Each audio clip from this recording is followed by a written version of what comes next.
Hello guys, welcome back to my YouTube channel. Nakita nyo naman siguro yung channel, yung title.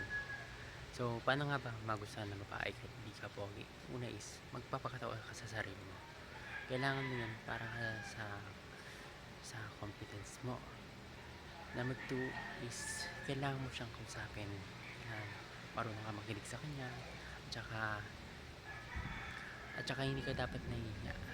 Kasi, para ma-stereotyado siya sa'yo sa para maunawaan mo siya sa mga bagay na ikaw gusto niya, para maging kayo.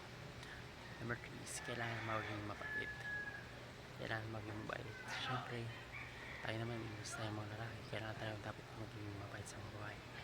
Pang-apat is kailangan nabibuild mo yung hindi lang sa love, kailangan na-develop mo yung yung katawan mo is mag-gym ka.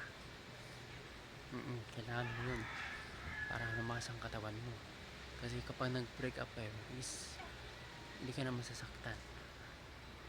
Number 5 is kailangan mong magpagupit ng buhok. Oo, mahirap pagpagupit ng buhok kasi lalo na sa mga lalaki gusto magpapa ng buhok, pero kailangan talaga yan para magpagupit. Alam kong medyo mahal ang pagpapagupit, syempre kailangan mo na rin yun para magustuhan ka ng babae kahit na hindi ka pogi. Kasi marami akong kakilala na na hindi pogi pero nagkaroon ng jowa. Yung iba tinatawag is mga kasbi ko, mga swerteng kumul daw. Syempre kasi nga nahiro. Kaya yun lang ang mga tips. Sana naman kami ito, sana magka-jowa ka na.